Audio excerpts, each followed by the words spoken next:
बागेश्वर धाम सरकार के दिव्य दरबार की असली सच्चाई। क्या हुआ जब एबीपी न्यूज पत्रकार की निकली अर्जी। धीरेन्द्र कृष्ण शास्त्री ने कहा, पत्रकारों में जिसके चाचा का नाम प्रभुनाथ तिवारी हो वो आ जाए। तब एबीपी न्यूज के पत्रकार ज्ञानेंद्र तिवारी ने जवाब दिया, चाचा मथुरा में रहते हैं।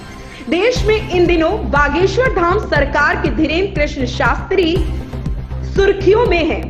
नागपुर में उठे सवाल के बाद अंधविश्वास का ठप्पा लगाया जा रहा था। इसका धीरेन्द्र कृष्ण शास्त्री ने कड़ा जवाब दिया है। दरअसल धीरेन्द्र कृष्ण शास्त्री के दिव्य दरबार में आज उन्होंने प्रमाण के रूप में मीडिया के सामने कई अनजान लोगों के बारे में लगातार सही जानकारी अर्जी में पहले से लिखकर दे दी है। इसे देखकर सभी दंग रह गए। दरअसल शुक्रवार को दिव्य दरबार सुबह 11 बजे के आसपास शुरू हुआ। गद्दी में धीरेन्द्र कृष्ण शास्त्री बैठे, जिसके बाद अर्जी लगाने का दौर शुरू हो गया। गद्दी में बैठे शास्त्री ने लाखों की भीड़ से श्रद्धालुओं को उनके नाम से बुलाया, लेकिन दिव्य दरबार की असली कहानी की तलाश करने पहुंचा एबीपी न्यूज वो हर गुंजाइश तलाशने में लगा था कि धीरेन्द्र कृष्ण शास्त्री की कहीं हर बात सही है या नहीं। दिव्य दरबार में अंतिम अर्जी एबीपी न्यूज के पत्रकार ज्ञानेंद्र तिवारी की लगी। इसके बाद जो हुआ वो अब सोशल मीडिया में वायरल हो गया है। पत्रकार शास्त्री के बीच सवाल जवाब। दरअसल मंच से धीरेन्द्र कृष्ण शास्त्री ने कहा कि आप पत्रकारों में जिस पत्रकार के चाचा का नाम प्रभुनाथ तिवारी हो वो आ जाए।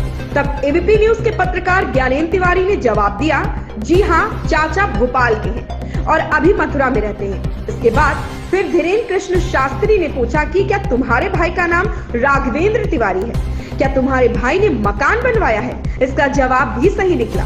2 दिन पहले ही बड़े भाई राघवेंद्र तिवारी ने नए घर में गृह प्रवेश किया है।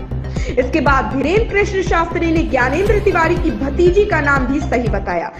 अर्जी का एक और पन्ना जो धीरेन्द्र कृष्ण शास्त्री ने पहले से ही लिख कर रखा था।